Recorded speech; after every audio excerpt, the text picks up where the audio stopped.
अब frame of reference के concept को अगर समझना है तो आप ये मान के चलिए, तीन दोस्त हैं। एक दोस्त ए जो यहाँ खड़े हैं, और इनके दो दोस्त और हैं जो इस बस में बैठे हैं। ठीक है, यहाँ इनके जो दो दोस्त हैं अगल बगल, अब कैसे कहूँ आपको मैं, यहाँ ये बी बैठे हैं और यहाँ सी बैठे हैं और ये जा रहे हैं इधर। ठीक है, अब किस स्पीड से जा रहे हैं, तो मैं बोल रहा हूँ 60 किलोमीटर पर आवर की स्पीड से जा रहे हैं। अब बोलेंगे 60 ज़्यादा हो गया सर, दिखाई नहीं देगा। चलिए मैं 60 को कम कर देता हूँ, ये 20 चलेगा। 20 किलोमीटर पर आवर की स्पीड से आपका बस इधर चल रहा है। यहाँ ए दोस्त यहाँ खड़े हैं, अपने बी और ये जो सी दोस्त हैं इनको देख रहे हैं। अगर आप इनसे पूछें कि इनके दोस्त किस स्पीड से बस से गए हैं, तो इनका सीधा सा जवाब होगा कि इनके जो दोस्त हैं बी और सी वो 20 किलोमीटर पर आवर की स्पीड से गए हैं। मतलब क्या, ए के रिस्पेक्ट में बी और सी 20 किलोमीटर पर आवर की स्पीड से चल रहे हैं। क्लियर है बात? अब इनसे कोई पूछे बी और सी से ए किस स्पीड से चल रहे हैं, तो ये ए को खड़ा नहीं बोलेंगे। इनके हिसाब से भी ए 20 किलोमीटर पर आवर की स्पीड से अपोजिट डायरेक्शन पे चलेंगे।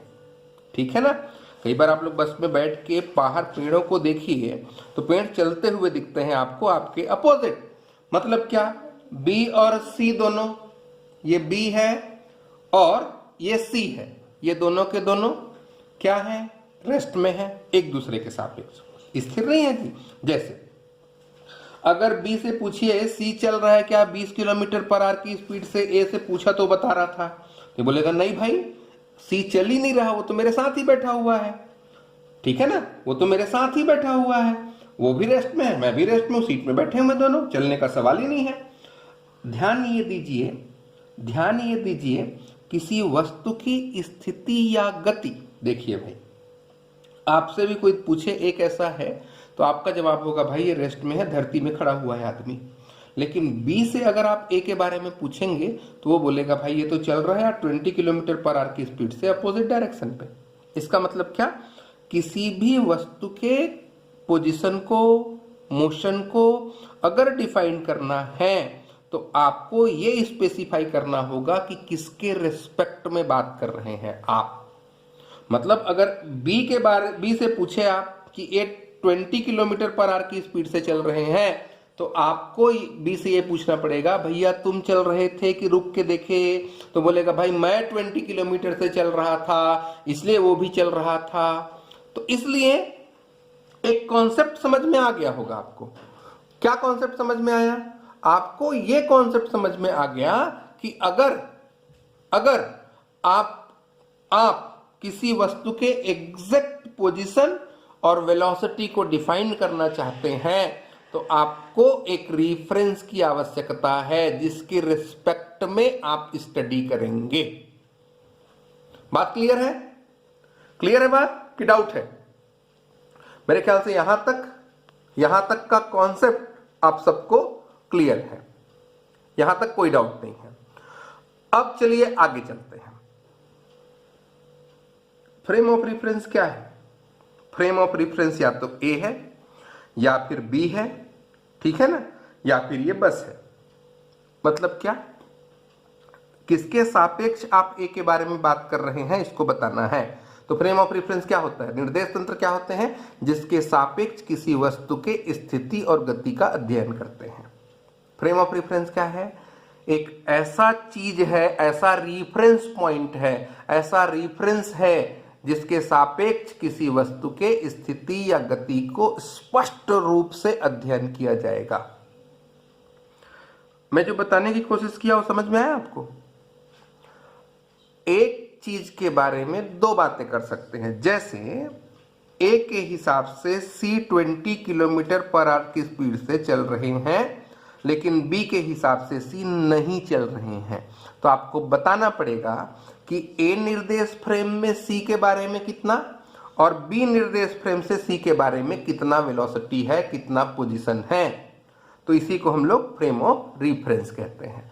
फ्रेम ऑफ रिफरेंस दो होते हैं, एक जड़त्वीय होता है, एक इनर्शियल रिफरेंस फ्रेम होता है, और एक जो रिफरेंस फ्रेम है वो नॉन इनर्शियल रिफरेंस फ्रेम होता है। ठीक है, तो रिफरेंस फ्रेम दो हो गए। ठीक, एक रिफरेंस फ्रेम का नाम है इनर्शियल टाइप का, और दूसरा रिफरेंस फ्रेम का नाम क्या है, नॉन इनर्शियल टाइप का। देखिए, इनर्शियल मतलब क्या, जिसमें न्यूटन के नियम पूरी तरीके से लागू होंगे। वो निर्देश फ्रेम जिसमें न्यूटन के नियम पूरी तरीके से लागू होते हैं, न्यूटन के नियम का पूरी तरीके से पालन होता है, उस निर्देश फ्रेम को हम लोग इनर्शियल जड़त्वीय निर्देश तंत्र कहते हैं। और जिसमें न्यूटन के नियम लागू नहीं होते उसे हम लोग अजड़त्वीय निर्देश तंत्र कहते हैं। अब न्यूटन के नियम लागू नहीं होते, इसको कैसे सिद्ध करेंगे आप? देखिए, बस में आप बैठे और आप चले, ठीक है।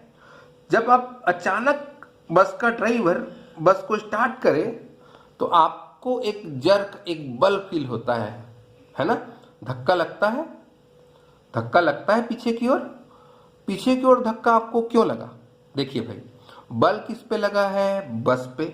इंजन का जो बल था वो किस पे लगेगा? बस पे। आपके ऊपर बल किसने लगाया? तो जवाब है मेरे ऊपर तो कोई बल लगाने वाला नहीं था। इसका मतलब आप पे कोई बल नहीं लगा है, कोई बल नहीं लगा, फिर भी आप पीछे की ओर धक्का महसूस किए हैं, पीछे की ओर गिरे हैं, आप में त्वरण उत्पन्न हुआ है बिना बल के। न्यूटन के नियम के हिसाब से बिना बल के त्वरण नहीं होता, आप जानते हैं ना।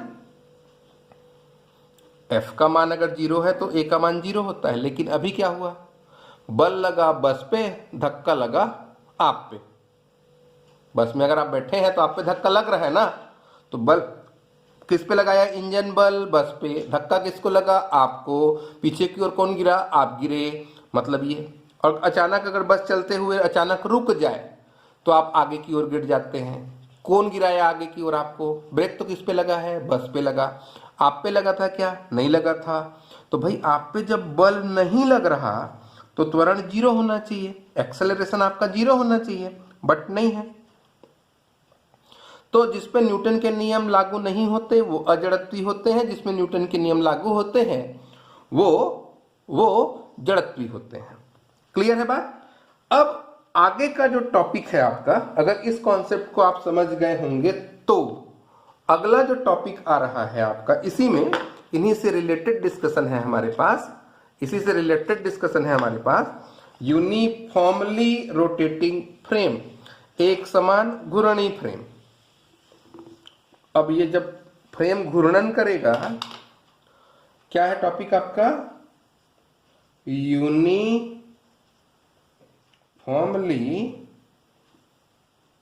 Rotating frame. इस रोटेटिंग फ्रेम में दो फ्रेम S और S डैश हैं, ठीक है। अब उसको अच्छे से देख के आप समझिए, फिर हम लोग 2D पेज डायग्राम को बात करेंगे। अब ये मान लेते हैं, यहां इस डायग्राम पे आप देखिए, ये Z एक्सिस है, ये X एक्सिस है, और ये है आपका Y एक्सिस, ठीक है।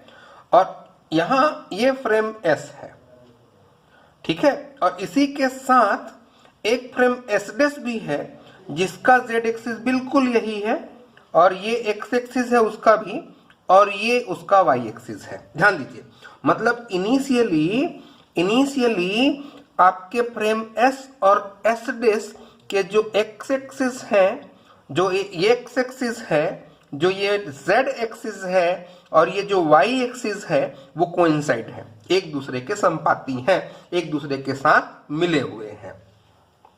क्लियर है बात? तो अगर मैं बात करूं, ये इनका O मान लीजिए, इनका ओरिजिन है आपका, ठीक है। O अगर ओरिजिन है तो ये जो P पॉइंट आपको दिख रहा है, ये P पॉइंट देखिए, इस P पॉइंट का फ्रेम एस में कोऑर्डिनेट क्या निकलेगा भाई, एक्स वाई और जेड निकलेगा। एस डेस जो इसके बिल्कुल मिला हुआ है, इसके साथ एस डेस जो बिल्कुल इसके साथ मिला हुआ है, अगर मैं उसकी बात करूं तो उसके लिए बोलेंगे भाई अगर ये जेड डेस है, ये एक्स डेस है और ये वाई डेस है, तो इसके कोऑर्डिनेट कितने होंगे, एक्स डेस होगा, वाई डेस होगा और जेड डेस होगा। क्लियर है। और हमारा टारगेट है ये इसके जो कोऑर्डिनेट निकाल रहे हैं एस में, क्या निकाले हैं, एक्स वाई और जेड, और एस डेस के लिए क्या निकाल रहे हैं, एक्स डेस वाई डेस और जेड डेस। इन दोनों कोऑर्डिनेट के बीच में इन दोनों फ्रेम के सापेक्ष पी के निर्देशांकों के बीच रिलेशन पता करना है, संबंध निकालना है। ठीक है। प्रारंभ में क्या कहा आपने, T equal to T dash time पे फ्रेम एस और एस डेस एक दूसरे के संपाती हैं, अलग अलग नहीं है। क्लियर है बात। अब मैं ये कहता हूं after a certain time T, T समय के बाद आपका ये जो फ्रेम एस है ना, ये जो फ्रेम एस है, इसके सापेक्ष ये जेड अक्ष को ऐसा टाइटली पकड़ लेना है आपको। ऐसा पकड़ लिया यानी कि जेड एक्सिस के सापेक्ष ये जो फ्रेम एस डेस इससे मिला हुआ है, एस डेस इसमें मिला हुआ है, वो ओमेगा एंगुलर वेलोसिटी से, ओमेगा कोणीय वेग से घूमेगा। तो अगर घूमेगा तो आफ्टर टाइम टी कितना चलेगा।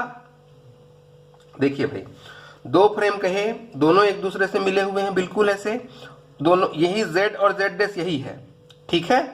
और ये जो एक्सिस दिख रहा है आपको, ये एक्स भी है, एक्स डेस भी है, और ये क्या है, वाई और वाई डेस भी है। कब, at time T equals to T dash equals to 0 के लिए, 0 समय में। अब टी समय के बाद इस जेड एक्सिस के सापेक्ष, जेड एक्स के अक्ष के परितः आपका फ्रेम एस डेस एंगुलर वेलोसिटी ओमेगा से रोटेट कर रहा है।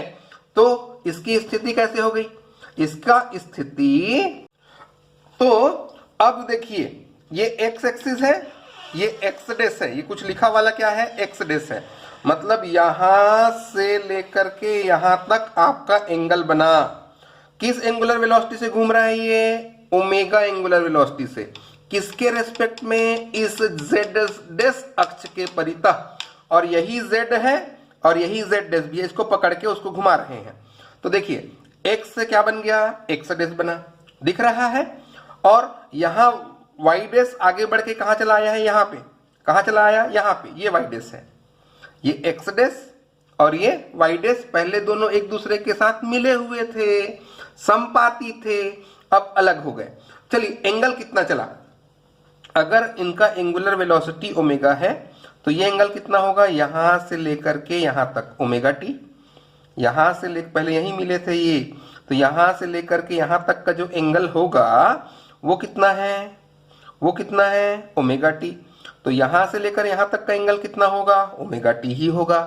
क्लियर है बात। ये वाला एंगल कितना होगा जी, यहां से लेकर यहां तक ओमेगा डेस ही होगा, सॉरी ओमेगा टी ही होगा। अब देखिए ये वाला एक वाई एक्स डेस एक्सिस इस एक्स डेस एक्सिस के लंबवत है, लंबवत तो रहेगा ना, परपेंडिकुलर दिख रहा है ना, ये इसके परपेंडिकुलर है, लंबवत है। क्लियर है, लंबवत है, और ये वाला एक्सिस इसके लंबवत है। ठीक है, ठीक है। तो इस रोटेशन को आप अच्छे से समझ लीजिए। अब चलिए इसको बोर्ड में 2D डायग्राम बना के, ये जेड एक्सिस एक्चुअल में दिखता नहीं इसलिए ऐसा बताया गया है। तो इस तरीके से घूमा है, ये एंगल ओमेगा टी है, ये ओमेगा टी है, इसको 2D में ड्रॉ करते हैं और उसके बाद आपका डेरिवेशन स्टार्ट करते हैं। तो अब उस डायग्राम को कैसे बनाएं, यहां हम लोग मान लेते हैं ये एक फ्रेम है, ओ है यहां, ये जेड एक्सिस जो आगे की ओर निकाल के दिखाए थे ना आप, यहां आगे की ओर वो जेड है, एक्स है, ये वाई है, और यहां एक पॉइंट आप लिए हैं पी जिसका पोजीशन वेक्टर आर है। इस एस के सापेक्ष इसका कोऑर्डिनेट एक्स वाई जेड है, और दूसरा फ्रेम एस डैश को आप घुमाए हैं ऐसे, ये वाई डैश आ गया इधर, है ना। यहाँ पे ब्लू इंक यूज कर लेते हैं, ब्लू इंक यूज करो भाई। कहाँ है ब्लू इंक? है मेरे पास क्या? यहाँ पे अगर आप इस एंगल को इसको दिखाना चाहें तो, एक मिनट, हाँ, तो ये है x आपका, ये x इधर आ गया, ये x डैश हो गया, और z को मैं बोला था पकड़ के रखना, घुमाना केवल किसको? x डैश और y डैश घूम रहे हैं किसके सापेक्ष? s के सापेक्ष। तो ये फ्रेम कौन सा है आपका? s डैश फ्रेम है। इस डायग्राम को आपने देखा है। अब बात करते हैं एंगल की। देखिए भाई, ओमेगा एंगुलर वेलोसिटी से एस डैश फ्रेम को आपने घुमाया, तो t टाइम में कितना एंगल चला? ये थीटा एंगल। ये एंगल कितना? थीटा। तो थीटा बाई टी, तो थीटा की जगह कितना लिखेंगे आप? Omega T. क्लियर है बात? तो कितना एंगल चले आप? x से x डैश बन गया टी टाइम में, तो ये ओमेगा टी। ये कितना? ये भी ओमेगा टी। और मैं एक चीज आपको बोला था, ये जो लाइन है ये एक दूसरे के परपेंडिकुलर है, ये ध्यान रखेंगे आप, भूलना नहीं है। चलिए, अब मैं कहता हूं इस x का इस x डैश के सापेक्ष कंपोनेंट कितना होगा। तो देखिए भाई, इसके दो कंपोनेंट होंगे, इधर अगर निकालेंगे इधर z के लिए तो अलग होगा, और इसके लिए कितना आ जाएगा? इसके लिए अगर निकालें x का कंपोनेंट तो इसके डायरेक्शन में कितना आएगा? ये x cos ओमेगा टी। अब देखिए y कितना दूर है इससे? x डैश से y कितना दूर है? यहां से लेकर के अगर मैं पूछूं ये टोटल एंगल कितना है, ध्यान दीजिए, x और y एक दूसरे के लंबवत है, तो x डैश के साथ इसका एंगल कितना बना जी? x डैश के साथ इसका एंगल कितना बना? ये एंगल कितना होगा? तो आप बोलेंगे टोटल 90 था, उसमें से ओमेगा टी गायब हुआ, तो ये आ गया 90 माइनस ओमेगा टी। आएगा? आएगा। तो x डैश के अनुदिश इसका कंपोनेंट y का प्रोजेक्शन कितना होगा इसका? y cos 90 minus omega T, 90 minus omega T. बात क्लियर है? इसका प्रोजेक्शन इसके साथ निकाला x cos ओमेगा टी, और y से x डैश का एंगल निकल रहा है 90 माइनस ओमेगा टी, तो प्रोजेक्शन कितने का आएगा? y cos 90 minus omega T का। ठीक है? अब समझिए बात को। अब क्या करें? एक काम करते हैं, अब यहां से अगर मैं आपसे पूछूं z का कंपोनेंट बताइए इसके डायरेक्शन में, तो भाई z एक्सिस तो लंबवत ही है, मैं बोला ना यही z है और यही z डैश है, और x डैश y डैश और z डैश तीनों एक दूसरे के लंबवत हैं। तो तीनों एक दूसरे के अगर लंबवत हैं, ये तो ऐसे था ना, इधर ऐसे निकला हुआ था, तो अगर लंबवत है तो इसका कंपोनेंट इधर कितना आएगा? z cos 90, z cos 90। मतलब अब अगर हम लोग को कंपोनेंट निकालना है तो यहां लिखिए x डैश के डायरेक्शन में x का कंपोनेंट कितना? x cos omega T. Clear है? y का कंपोनेंट कितना? y cos ओमेगा, नहीं sorry, 90 minus omega T, plus z का कंपोनेंट होगा z cos 90। यहां पे इस इक्वेशन पे कोई डाउट तो नहीं हो रहा ना आपको? और जो आपने विजुअलाइज किया है, जो आपने देखा है, उसको लिखना है। s और s डैश फ्रेम प्रारंभ में दोनों एक दूसरे के संपाती हैं, जिसके p का कोऑर्डिनेट s के सापेक्ष x y z है, s डैश के सापेक्ष x dash y dash z dash है, दोनों t equal to t dash equal to 0 time पे कोइंसाइड हैं। After time t s dash z axis के सापेक्ष इस z एक्सिस को ऐसे पकड़ के एंगुलर वेलोसिटी ओमेगा से रोटेट कर रहे हैं, तो सर्टेन टाइम t के लिए हम लोग बात कर रहे हैं, किसी समय t पे। तो x दिशा में x डैश के डायरेक्शन में x का component x cos theta, y का component y cos 90 minus omega T और z का कंपोनेंट होगा, z का घटक होगा z cos 90। क्या आया? x cos omega T, y cos omega T 90 minus theta, और ये हो गया 0, तो ये निकला x डैश।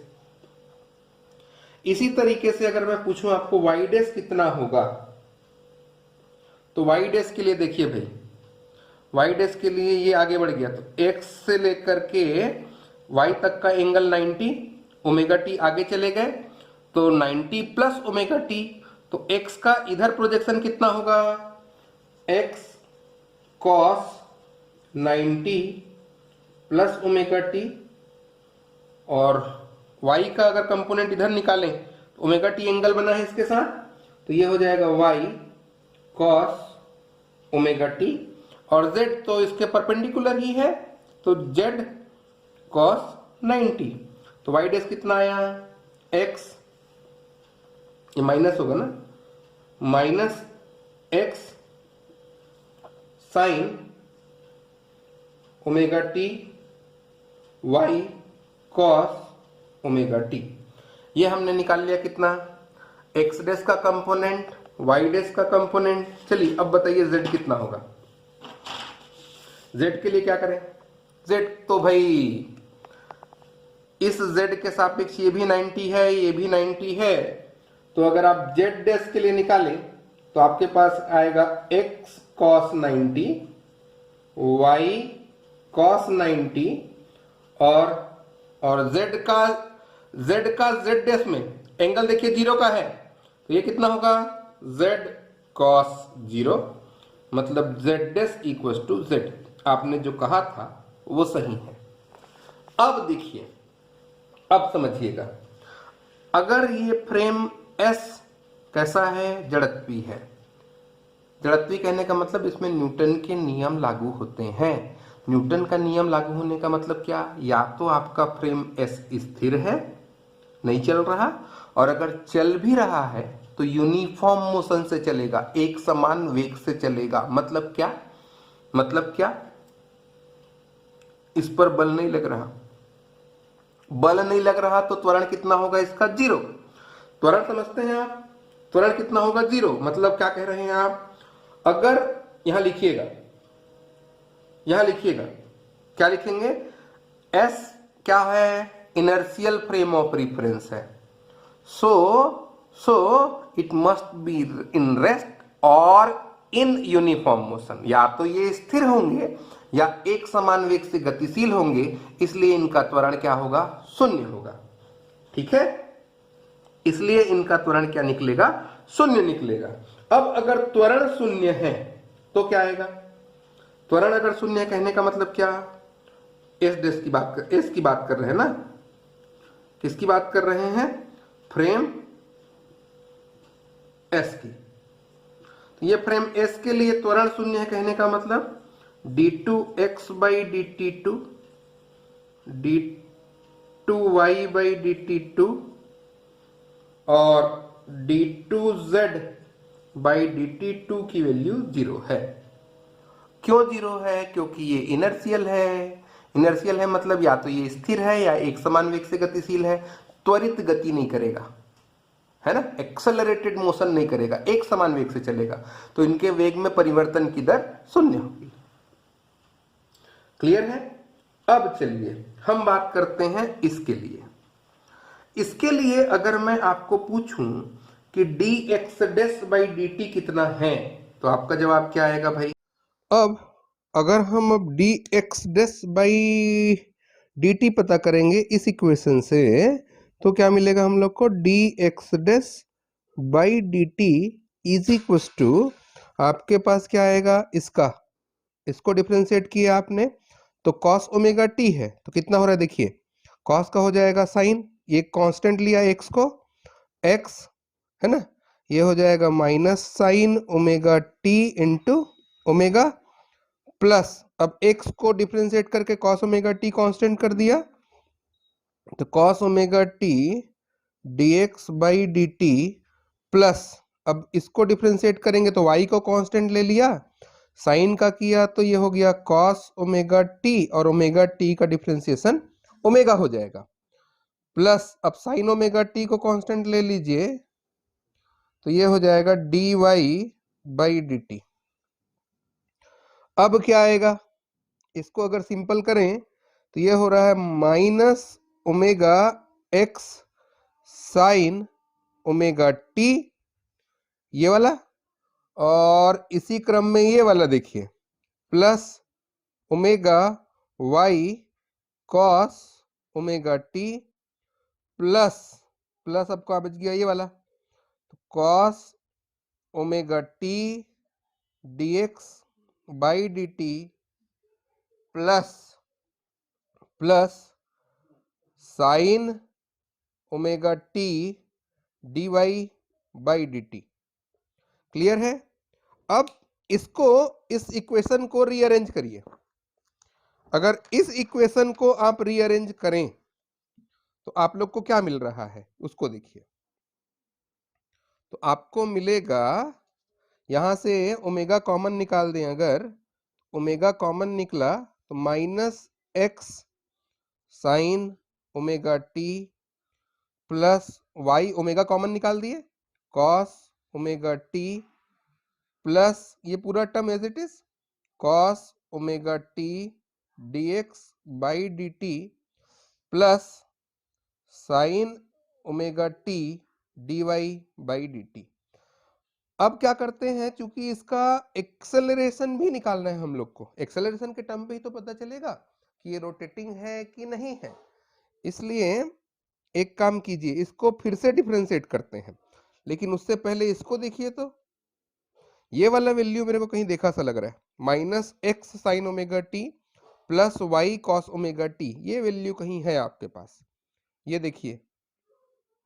तो ये हो गया आपका omega Y, omega Y plus sorry omega Y dash plus ये हो गया cos omega T dx by dt plus sine omega T dy by dt। इसका फिर से अगर डिफरेंशिएट करें t के रेस्पेक्ट में तो d2 x dash by dt, यही एक्सेलरेशन होगा, इसका यही त्वरण होगा। तो यहां क्या आएगा, पहले तो होगा ओमेगा, ओमेगा ये हुआ ओमेगा, इसका dy dash by dt, dy dash by dt plus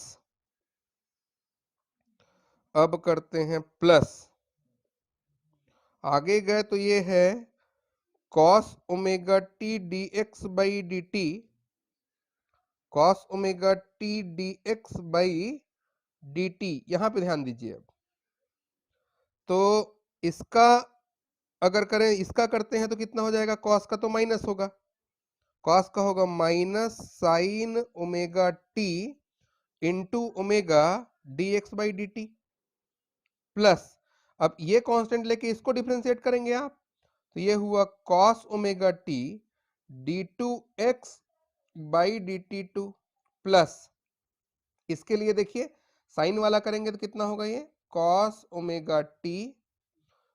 omega T into omega, ये ओमेगा टी का फिर ओमेगा का होगा, तो और D Y by D T plus sine omega T D two Y by D T two. चूंकि आपने ये कहा था, ध्यान दीजिएगा, आप ये बोल चुके हैं कि फ्रेम एस जो है वो इनर्शियल है, इनर्शियल है कहने का मतलब जड़त्वी है, और अगर फ्रेम एस इनर्शियल है तो उसके लिए एक्सेलरेशन जीरो होगा, वो त्वरित गति नहीं करेगा।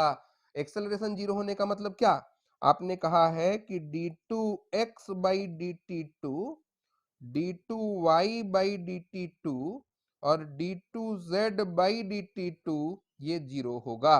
किसके लिए? फ्रेम एस के लिए, क्योंकि वो जड़त्वी है और एक समान वेग से अगर गति कर रहा है तो उस पर कोई बल नहीं लगेगा। इसका मतलब वो एक्सेलरेटेड मोशन नहीं करेगा। इसके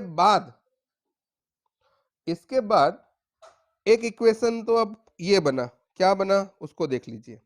ये बना omega D Y dash by D T plus, यहां ध्यान दीजिए, अब ये वाला टर्म तो भैया गायब होके 0, ये वाला टर्म भी गायब हो जाएगा 0। अब बच रहा है आपके पास, उसको लिखते हैं। चलिए क्या बच रहा है देखिए, minus sine omega D x by D t बचेगा, और यहां बच रहा है cos omega D Y by D t. इन दोनों से अगर ओमेगा बाहर निकाल देते हैं तो आपके पास बचेगा माइनस साइन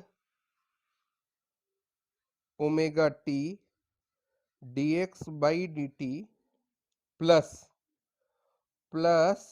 ये वाला नहीं, cos omega T D Y by D T, ये बचा। इस सीन्स इसके लिए है ना। ये वाला वैल्यू कहीं देखिए तो आप, ये क्या, माइनस साइन ओमेगा टी, ठीक, माइनस साइन ओमेगा टी, और क्या है, plus cos omega T D Y by D T. ये वैल्यू अगर आप निकालना चाहें तो क्या निकलेगा? तो इसको निकालने के लिए ये तो हम लोगों ने एक इक्वेशन फॉर्म करवा ही लिया है। इस वैल्यू में अगर आप ऑब्जर्व करें तो क्या निकल के आ रहा होगा? एक तो निकल के आएगा ये minus sine omega T D x by D T plus cos omega T D Y by D T. तो इसको तो अभी मेरे ख्याल से यहाँ कोई वैल्यू इसके लिए आपके पास अवेलेबल नहीं है। तो ये हो गया आपका D two x dash by D T two का वैल्यू। एक काम करते हैं, मैं अब इसी को इक्वेशन 1 बोल दूं क्या? इसको तो पहले से पता है आपको, इसका तो पहले से पता है ना, तो मैं इसी को इक्वेशन नंबर 1 बोल रहा हूं। क्लियर है? ये x के लिए आपने इक्वेशन नंबर 1 निकाला है, लेकिन ये इक्वेशन नंबर 1 का कुछ होगा ऐसा लग रहा है मेरे को। अभी तक तो इतना सॉल्व कर लिया हमने। आगे गए तो क्या आएगा? अब पता करते हैं D Y dash by D t को, d Y dash by D T, ये पता करते हैं। करें, बिल्कुल यही तरीका होगा, ऐसे ही निकालेंगे। और ये इक्वेशन ध्यान में रखिएगा, क्योंकि मेरे ख्याल से इस इक्वेशन का कुछ ना कुछ तो सॉल्यूशन निकलेगा, ये मैं श्योर हूं। ठीक, तो इसको आप नोट करके रखिए। मैं बात करूंगा आपसे इक्वेशन नंबर 1 से, ये मैं करने वाला हूं। इतना नोट कर लिया आपने? चलिए अब निकालते हैं D Y dash by D T. Acceleration पता करना है वाई डायरेक्शन के लिए, रब कर रहा हूं इसको मैं। तरीका बिल्कुल यही, उसमें ज्यादा कुछ अब मैं नहीं बोलूंगा। चलिए इसी क्रम में अगर अब हम D Y dash by D T निकाले, यानी कि यहां से, तो D Y dash by D T अगर आप निकालें तो ये निकल के आ रहा है minus X sine omega T है, तो माइनस एक्स साइन का हो जाएगा cos omega T into omega, और ये होगा minus sine omega T D x by D t. इसी क्रम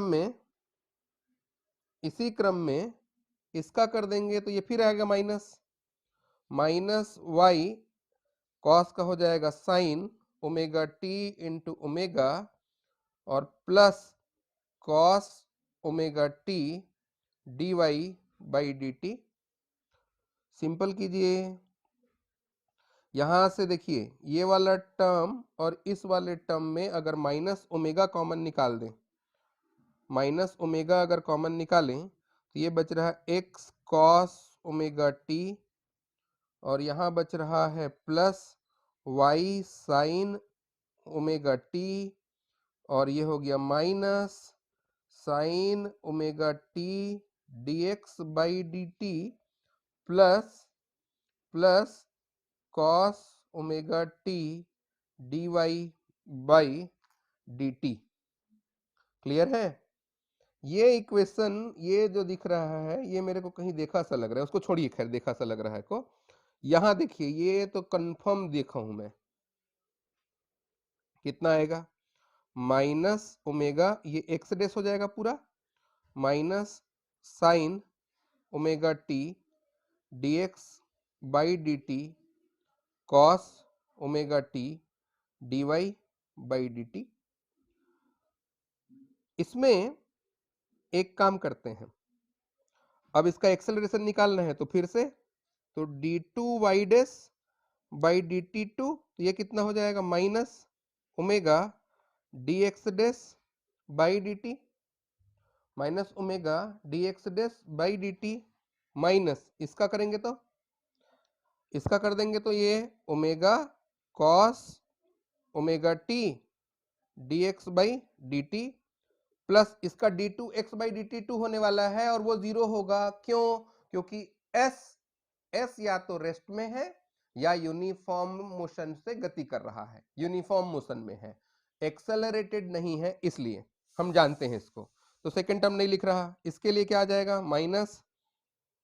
minus omega sine omega T, ये हो गया D Y by D T, plus cos omega T D two Y by D T two, D two Y by D T two, ये zero होता है, S के लिए है, इसलिए ये बना आपका इक्वेशन। इस इक्वेशन को देखिए तो, इस इक्वेशन को देखिए तो, यहां D two Y dash by D T two equal, अब ध्यान दीजिए, यहां D x dash by D T, ध्यान दीजिएगा ना, आप लोग लिखे हैं किसका value? D x dash by D T का वैल्यू लिखे हैं। वहां से देखिए, D x dash by D T का वैल्यू देखिए, मैं इस इक्वेशन के फॉर्म की बात कर रहा हूं, किसकी? Minus omega D x dash by D t, D x dash by D t, minus यहां से ओमेगा निकालिए, cos omega T dx by D T plus sine omega T dy by D t. मैं इस value की बात कर रहा हूं, किसका? Cos omega T dx by D t और sine omega T dy by D T. ये वैल्यू होगा आपका, ये जो वैल्यू है ये होने वाला है omega D x dash by D T, ठीक है? ये वैल्यू माइनस ओमेगा, ये वैल्यू कितना है?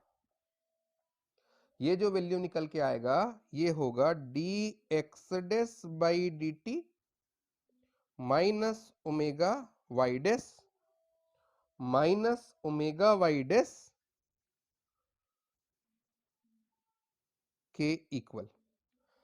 मिला आपको इतना? D x dash by D T का जो निकाले थे आप, पहला डिफरेंशिएशन यहाँ किए थे ना, ये वाला लाइन में, वहां पे ये वैल्यू मिलेगा आपको, ये cos omega T D x by D T plus sine omega T D Y by D T. Clear है? मिला? मिल गया होगा, मिल गया। आगे चलूं, आगे चलूं, ये मिला है आपको। तो d two Y by d two का वैल्यू कितना होगा? तो ये हो गया माइनस ओमेगा, इसके साथ ही माइनस पहले से था, माइनस पहले से है, ये माइनस, और यहां ये माइनस इसके साथ, ये माइनस का मल्टीप्लाई नहीं होगा, ये कितना होगा? Minus omega D x dash by D t, अब ये minus omega D x dash by D t, और ये माइनस माइनस का plus omega square y dash, क्या आएगा? D two Y dash by D T two निकल के आया minus two omega D x dash by D t और plus omega square y dash. ये तो चलो ठीक है, यहां तक तो समझ में आ गया। इक्वेशन नंबर 1 देखिए तो, इक्वेशन नंबर 1 देखिए तो प्लीज। इक्वेशन नंबर 1 पे क्या लिखे थे आप? इक्वेशन नंबर 1 देखिए, वहां लिखे थे आप dx by D t minus में माइनस साइन ओमेगा टी, ये वाला देखते हैं चलो, minus sine omega T D x by D T plus cos omega T D Y by D t, इसका वैल्यू ये d Y dash by D t है, ये d Y dash by D t है, इधर लाएंगे तो कितना होगा प्लस ओमेगा एक्स डेस, या ध्यान दीजिए ना, इधर ले आएंगे तो plus omega Y omega x dash होगा, तो D Y dash by D T plus omega x dash की वैल्यू इतना है। ये देखिए कितना, ये पूरा यहां से लेकर के यहां तक, इसको आप इक्वेशन नंबर 1 पे रखिए, इक्वेशन नंबर 1 में रखिए, रखिए इक्वेशन 1 पे, क्या मिला? इक्वेशन 1 पे रखे तो क्या मिला? ये है आपका इक्वेशन नंबर 2। इक्वेशन 1 से समीकरण 1 में फ्रॉम इक्वेशन 1, इक्वेशन 1 में minus sine omega T D x by D T plus cos omega T D Y by D T का वैल्यू रखिएगा, क्या मिलेगा आपको? मिलेगा d two x dash by D T two equal, क्या मिला? Omega omega D Y dash by D T plus omega, इसका value minus sine omega T D x by D T plus cos omega T D Y by D T का value इसको इधर देना पड़ेगा, तो D Y dash by D T plus omega x dash d Y dash by D T plus omega x dash, solve करिए तो इसका a omega D Y dash by D t, इसको मल्टीप्लाई करेंगे omega D Y by D T, तो मतलब 2 omega D Y dash by D T plus plus omega square x dash, ये बना equation number 3। इसका बात करें तो ऐसे, अब अगर मैं इस इक्वेशन से d z dash by D t निकालूं तो ये होगा d z by D t, और d two z dash by D T two निकालूं तो ये कितना बनेगा जी? D two z by D T two, और चूंकि आपका फ्रेम एस में कोई फोर्स नहीं लग रहा, वो यूनिफॉर्म मोशन में है, तो उसमें त्वरण कितना होता है? 0, तो ये वैल्यू आ गया 0। इस तरीके से d two z dash d T two, इसका वैल्यू निकल गया 0। अब ध्यान दीजिए, अब समझिए बात को, आप क्या समझें? चूंकि आपने कहा कि आपका फ्रेम एस रेस्ट में है या यूनिफॉर्म मोशन में है, तो d two x by D T two equal d two Y by D T two equal d two z by D T two 0 के इक्वल होगा, क्योंकि वो एक्सेलरेटेड नहीं है, क्योंकि उस पर कोई बल नहीं लगता। लेकिन अगर आप फ्रेम एस डेस को रोटेट करवाए, फ्रेम एस डेस को ओमेगा से, एंगुलर वेलोसिटी ओमेगा से अगर उसको रोटेट करवा रहे हैं, तो यहाँ d two z dash by D T two की वैल्यू तो 0 है, लेकिन d two Y dash by D T two का ये वैल्यू है, और d two x dash by D T two का ये वैल्यू है। यहां 2 टर्म बन रहे हैं, ठीक? इसका मतलब फ्रेम एस डेस के सापेक्ष वो जो पॉइंट पी है, उस पर कोई बल का अनुभव हो रहा है। जैसे वो बस अचानक रुकी या अचानक गति करता है, तो आपके ऊपर जो बल लगता है, एक्चुअल में आपको मारा किसी ने नहीं है, धक्का किसी ने नहीं दिया है, लेकिन आपके ऊपर बल लगा है, तो ये जो बल होता है ना, ये जो बल हो रहा है, वो फ्रेम एस डेस के कारण ये जो त्वरण आ रहा है उसी के लिए है। बल लगा नहीं, बल लगता हुआ प्रतीत हुआ है, अनुभव हुआ है, ठीक? इसका मतलब आपका फ्रेम एस डेस, आपका फ्रेम एस डेस नॉन इनर्शियल फ्रेम है। क्यों नॉन इनर्शियल फ्रेम है? अजड़त्वी फ्रेम क्यों है? क्योंकि कोई बल लगा नहीं है।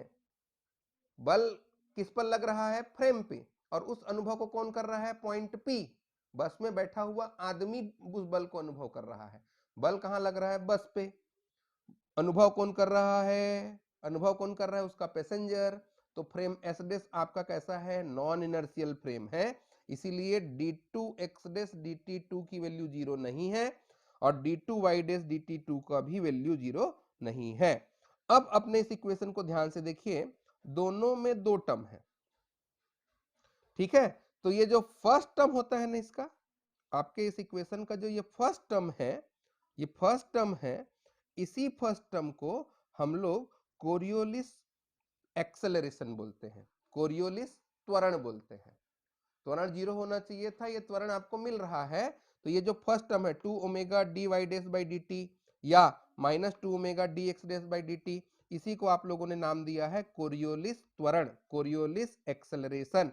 और ये जो सेकेंड टर्म है ये ओमेगा स्क्वायर वाई डेस ओमेगा स्क्वायर एक्स डेस, इसी को हम लोग अपकेंद्री त्वरण बोलते हैं, ठीक है। ये अपकेंद्री त्वरण है। क्लियर हो गई बात? यहां दो टर्म बन गए, एक जो टर्म है ये वाला, ये कोरियोलिस एक्सेलरेशन का टर्म है, ये कोरियोलिस त्वरण है, ठीक। और ये अपकेंद्र त्वरण है, ओमेगा 2 एक्स डेस और ओमेगा 2 वाई डेस, ठीक। समझ में आ गया? अब इसको नोट करिए और अच्छे से इसको स्टडी करके इस कंक्लूजन को निकालिए कि कोरियोलिस एक्सेलरेशन का फॉर्मूला कितना निकला, यानी कोरियोलिस त्वरण का मान कितना है।